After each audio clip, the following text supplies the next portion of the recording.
Welcome to EI Cafe with Azim, in which he reflects on key aspects of life and business through the lens of emotional intelligence. You will learn how emotional intelligence can be used for your success in both personal and professional lives. The podcasts cover topics on leadership, collaboration, culture, building a positive mindset, and even raising kids. You will hear key life lessons and tips from the most prominent personalities, business leaders, entrepreneurs, EI practitioners, and executive coaches from around the world. So sit back, relax with a cup of coffee as we get into today's show, EI Cafe with Azim. Neurodivergence in the workplace involves recognizing and supporting employees with cognitive differences, such as autism or ADHD. Embracing these diverse perspectives can drive innovation and enhance problem solving within an organization. By creating inclusive environments and offering tailored accommodations, companies can help neurodivergent individuals thrive, ultimately leading to a more dynamic and successful workplace.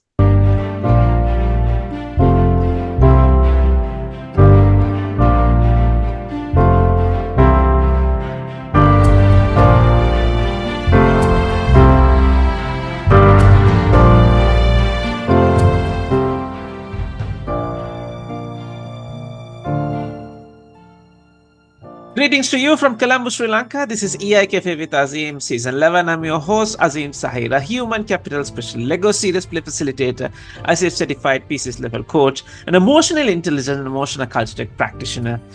I'm one of the lead facilitators at the Luminary Learning Solution. This weekly show helps you to explore the impact of emotional intelligence on our lives through engaging conversation with industry leaders, innovators, executive coaches, and thought leaders. We aim to inspire and empower you. So today's topic, we are going to explore the unique challenges and innovative solutions surrounding neurodivergence in the workplace. We will discuss how organizations can create more inclusive environment, the importance of understanding the neurodivergent perspective, and practical strategies for supporting all employees thrive. Joining us, an exceptional guest, Professor David Clutterbuck is one of the early pioneers of developing coaching and mentoring and co-founder of European Mentoring and Coaching Council, or we rather say EMCC. Author of more than 70 books, including the first evidence-based title on coaching, culture, and team coaching.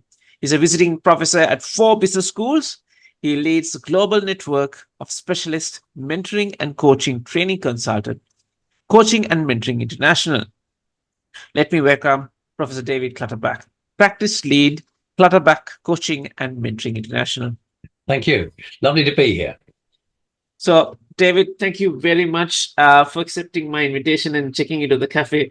Talk something really got my eye into it. We have been talking about neurodiversity, diversity, but neurodivergence is also really how important to organization. I think many organizations now try to really understand the context. How can I create that inclusive environment? So I saw a couple of articles, a couple of papers you have written. So I just thought you might be the best person to have conversation and bring the coaching context into it as well.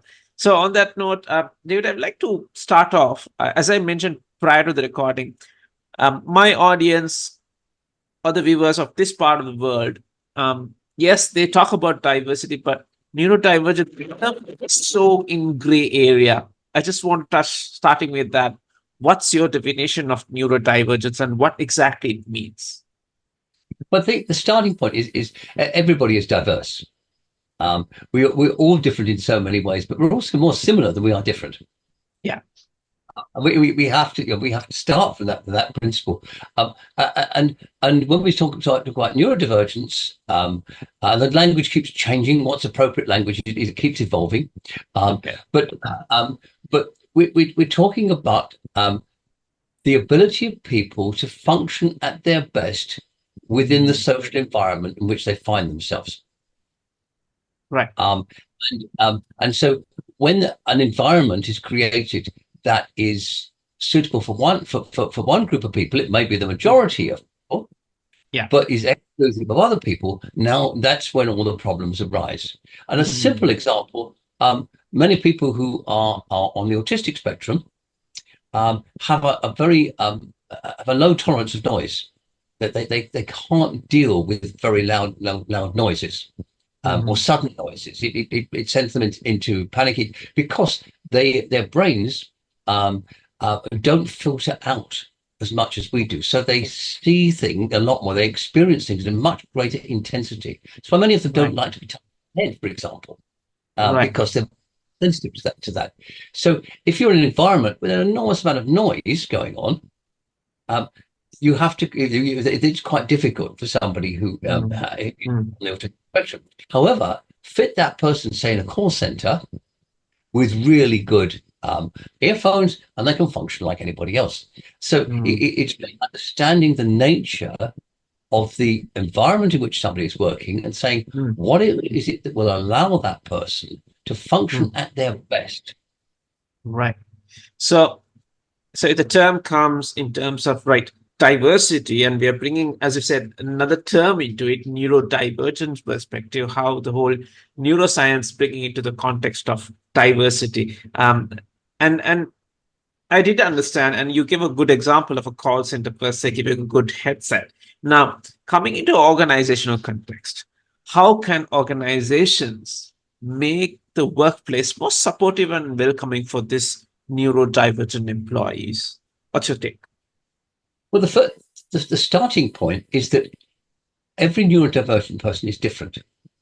People, there are dozens and dozens of different symptoms relating to autism, or to ADHD, or to at the other end of the scale to HSP, highly sensitive persons. So people often don't think of HSPs, but HSPs are people who experience emotions with great intensity. And they sometimes come across as very touchy, are very over emotional, but that's because they're feeling it. Now, those people, when they are valued within a team, can be incredibly valuable because they see all the undercurrents that most of us miss. So it's actually, what is it that they're bringing that adds value to the environment in which they're working? It's not always that helpful to have a diagnosis, although for many people, they feel at least it gives them something to hang on to. But basically, for everybody who works, whether they're physically disabled or from a different culture, for example, or they're neurodivergent, asking them, what is the environment in which you can perform at your best? And allowing them to define this. And not trying to impose on people a rigid one-size-fits-all. Yeah. Right. I'm really curious now. As you mentioned, you asking the people what sort of environment you suits. Now let's take a HR perspective in a hiring scenario. Yeah. Nobody go and ask unless people see you physically you're disabled. Then they understand the context. But then again, for example, like ADHD or dyslexia or autism, how capable should be the HR people to really understand the context? And you should create that environment to be safe also to answer, and they should not feel offended. But how can HR or human resource lead or department can really work on this particular space? It comes back again to taking each person as an individual. I had a conversation yesterday in a group where we were talking about employment interviews or promotion interviews. And for one of the things under discussion was lots of people, some people with neurodivergence, they need or even just personality types. So it's not necessarily divergent, it's just that they have a personality preference. Absolutely. Like to think for a while before they respond to a question. So And so giving them the questions that you're going to ask in an employment interview in advance, so they can prepare their thoughts, may be helpful for that person. But equally, they found there were certain cases where actually this might cause the person anxiety. And it's much better to have a more relaxed environment. And so if you are with an HSP, a highly sensitive person, for example, what you don't want is a row of people behind a desk and them sitting like they're in the being under the spotlight, being grilled by the KGB. It's and so thinking about that person talking, making it as open and welcoming as and it's just really considering that person, talking to them about what's going to help for them. We had a fascinating example a while ago of brought to me as a in coaching supervision, and here we've got a chief executive who, by all the description, was quite had ADHD. Okay, and his finance director is on the autistic spectrum. Now, here we've got a really interesting dynamic, because the chief executive will sort of dash off some ideas and then off and do something else. And the finance director was saying, "Hang on now, I need some more detail." And the chief executive said, "I can't work with this person. He just doesn't. He's not a self-starter. When he gets the idea, he's off and he's away and he can do things. But I haven't got the time for this." And so what the coach did was to say, "Well, let's look for a way. How could you actually set up some rules? Because people on the autistic spectrum like to work within rules." So what are the rules that would really help this person? So they went back. So looking at it from the perspective of the of the finance director, and so they worked out some practical things. They actually had a sheet around the information that was required before he could move ahead on something. This is the information I need. So once I've got that, we're off. What emerged then was that the other members of the top team all said, "This is really helpful. We struggle a lot because the chief executive is so vague sometimes. Now we can pin him down. Wow, this really helps us to, be able to function better." So for me, this is a wonderful illustration of the complexity, but also the potential for solutions if you start to look at it through the different perspectives that people bring. And the rest of the team just lived with it. They made the best of the chief executive's behavior, because nobody was willing to confront about him. But as soon as the coach was able to come in and open up all the issues, they were able to look at the interactions between the whole team as a system. And I think that's one of the fundamental things. We're looking here at human systems, but the way that the system operates is the important part of the issue. Does the system accommodate the needs of everybody in the team? David, that was a fantastic example. I think I have to go to my next question, but I'm really curious. Does the employees know that, okay, my CEO is so and so neurodivergent person? Do you think they will know? He's difficult, or he's a mad genius, or whatever. But usually difficult is the word that comes to mind. He's and understanding what it is that gets the nature of the human interaction. And the critical question is always what will enable everybody on this team to give of their best. Absolutely.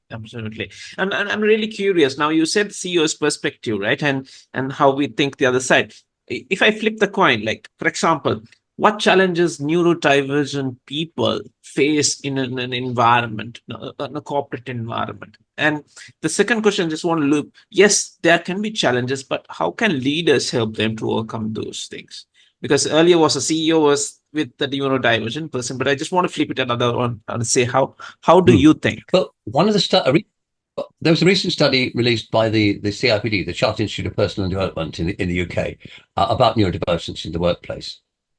And what it revealed was that a very high proportion of people who with diagnosed neurodivergence suffer, have mental illness problems or extreme stress problems related in particular to the fact that of the concept of masking.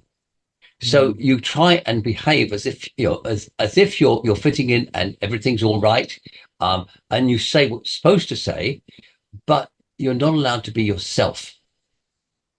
So this inauthenticity is very stressful.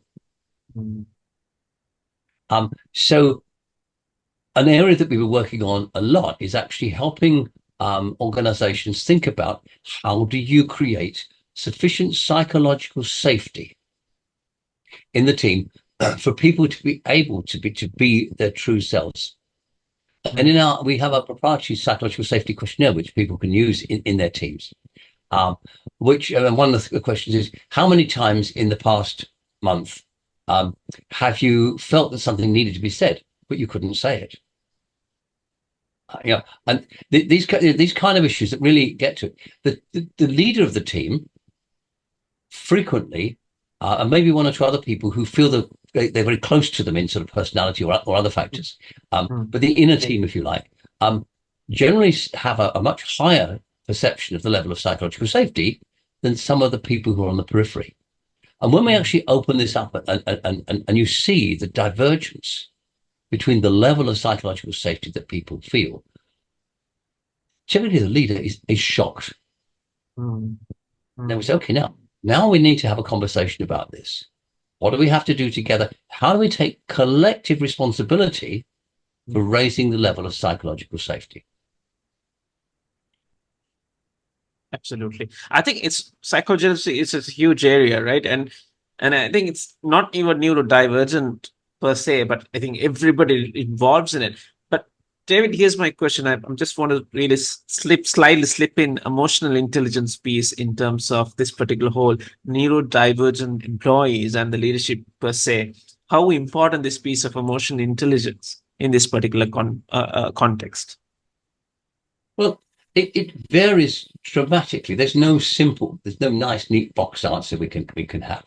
And I don't like putting people in boxes anyway. I usually say we only put people in boxes when they're dead.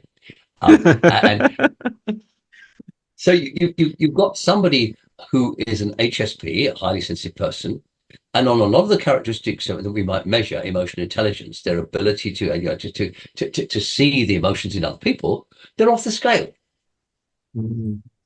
But you get somebody who's on the autistic spectrum and quite high on that spectrum, and their ability to recognize facial expressions is severely limited. And so they and their ability to sense nuance is truncated. So they will tend to take things literally. One of my youngest son has both Down syndrome and autism, and we once made the mistake of saying he was just finishing his dinner. He said, "Oh, just throw your dish in the sink, Jonathan." Crash. Oh my God! And yeah, it's what we told him to do. No, he did it. Yeah, he's right.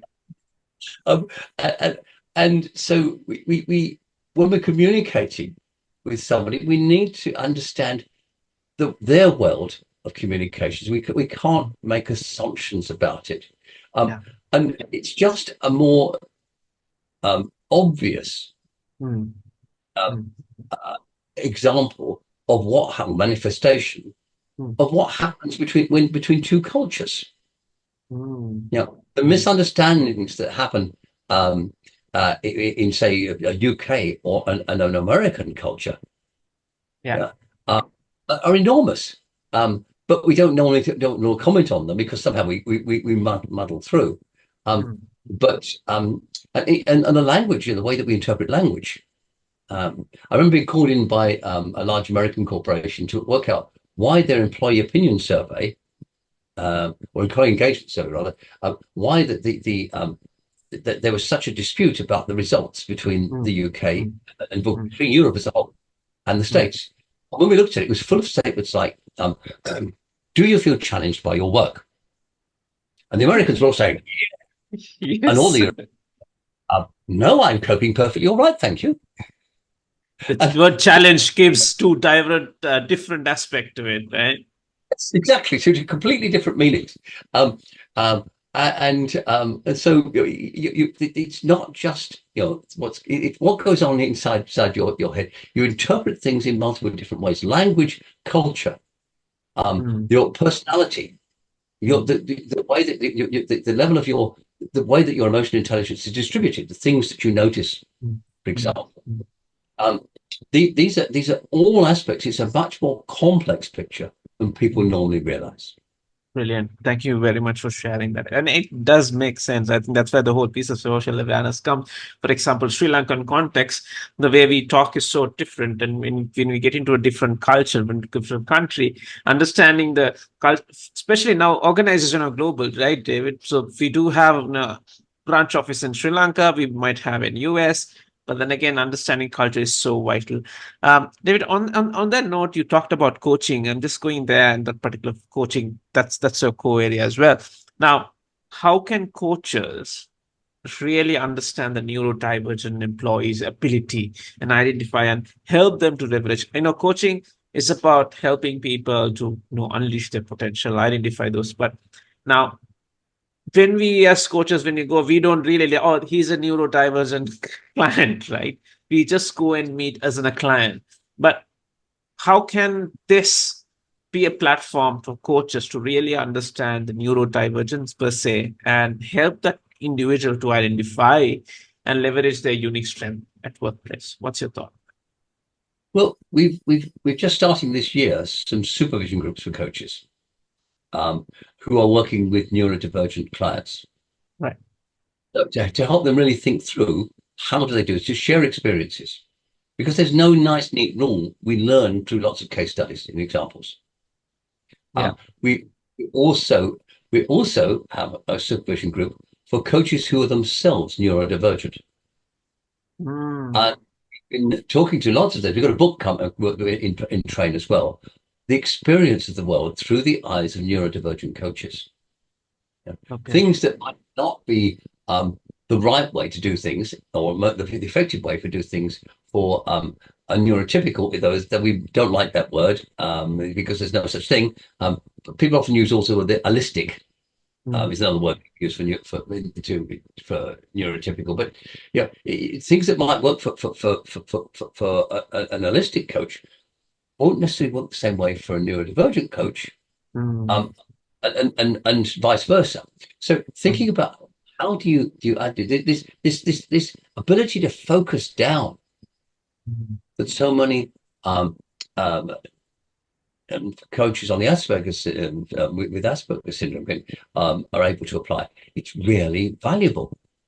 The HSP's ability to intuit what's going on emotionally inside the other person is vast. It's a fascinating skill. So all of these things, they're all part of what the coach brings, and they've shaped the coach's practice. When they're working with when a neurotypical coach is working with the client, they suspect that they may be perhaps they may be neurodivergent. Then just to talk to them about how they interpret the world, how do they make decisions? What are the thinking patterns that they use? And so, for example, if you're asking somebody who has ADHD about how do they make decisions, you'll find that it's a more truncated process. It's much more emergent and in the moment and all over the place and energetic. Whereas very spontaneous. Yeah. Whereas an Asperger's person may actually, and this, of course, not everybody's the same. There are lots of variation, but very often we find a person who has Asperger's would want to get certain things in there in nice and straight, so they can really think about it, and they would be working through the logic much, see more detail. They're more likely that somebody with ADHD would sort of respond to the broad concept of something. I like that. That really turns me on. That gives me this sort of an emotional buzz. Somebody on the autistic spectrum would be seeing so much more detail, and so they say, well, what happens if that goes wrong? So they're going to get You could say a more balanced view, or you could say a more pessimistic view. It depends again where they are. But as you could, the key here is that the more that you can pair people up. So my wife and I, I'm an arch optimist. My Okay. wife is an Olympic pessimist. And I mean, and we work together very well because we're able to look at issues and come to a place in the middle of them that we both feel comfortable with. So using that difference, it's improved decision making dramatically if you can have multiple perspectives on it. So, David, you said about pairing. So, in that case, does HR need to really be aware of it when they are hiring a coach, finding a coach to a neurodivergent person? It need to be disclosed or declared to the coaches? What would you think? Yeah, I think so. But of course, that person may not be diagnosed. That's another reason. And that's one of the things that I think all coaches need to be aware of is, what do you look for? Because generally what we do is we just ask it, okay, what exactly is happening? What's your outcome? What's the expectation? But then again, we never look at the fact of that being a person, what sort of personality we are bringing into the conversation, right? And we as coaches, we might we might go in the normal flow, but I think being aware that, okay, there's some sort of a difference is something important, isn't it? Well, I think there's a real problem. We recently read an article, what if everything we thought we knew about coach education were wrong? And it's based on the work of the Coach Maturity Group, where one of the big problems is that a lot of coach education and coach accreditation is based upon the idea that you measure what coaches do. You measure their knowledge, their skills, and so forth. Competencies. Yes. The problem is that coaching is an art; it's not a science. And if you're following a process, you basically processes are nice and neat and boxed. They don't allow for diversity. And in the work of the Coach Maturity Group, what we found is that basically really mature and experienced coaches forget all that stuff.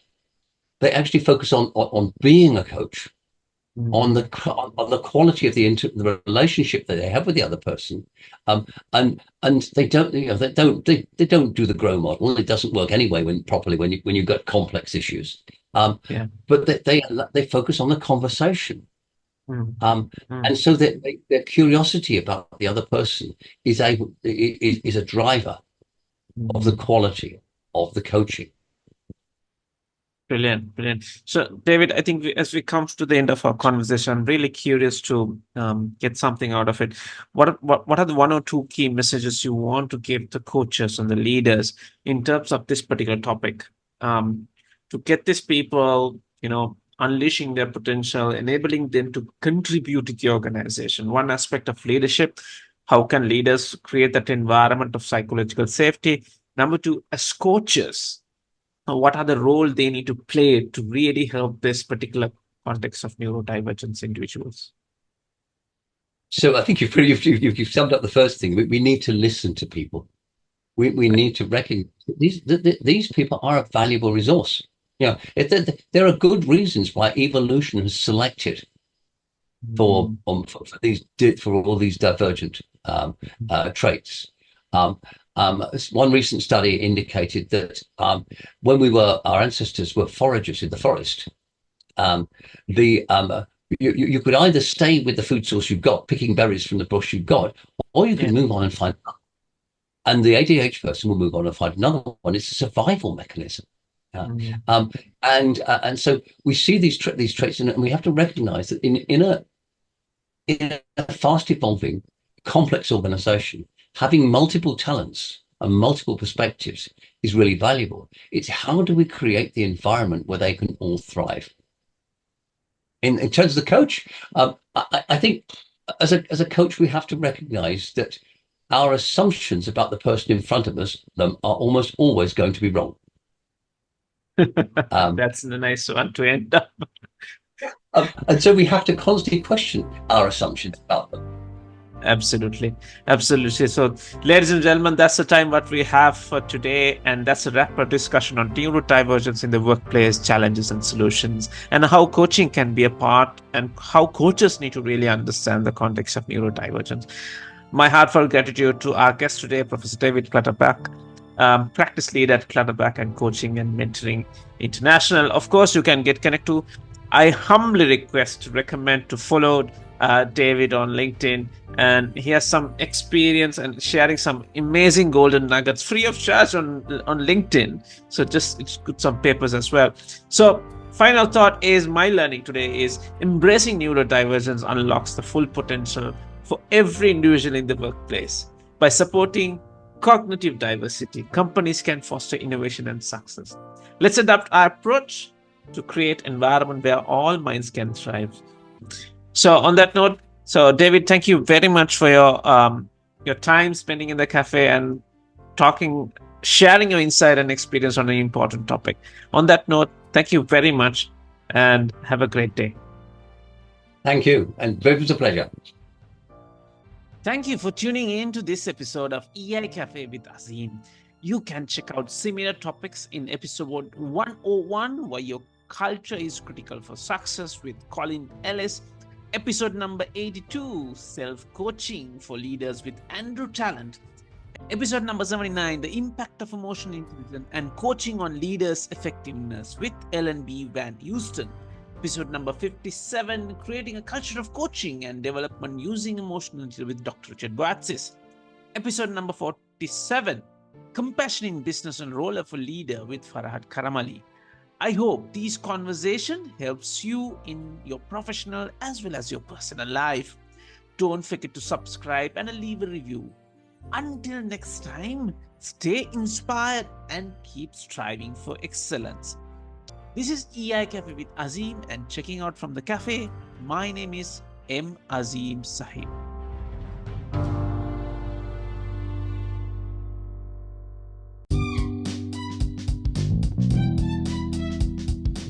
Thank you for joining yet another successful episode of EI Cafe with Azim. We appreciate your time and invite you to subscribe to the show so that you don't miss out on the next episode. Write a review and even rate it if you please. You can also follow Azim Sahir on social media. We would also love to hear from you on what topics you'd like us to cover and even who you'd like us to invite to the show. We wish you well until we meet again on another episode of EI Cafe with Azim.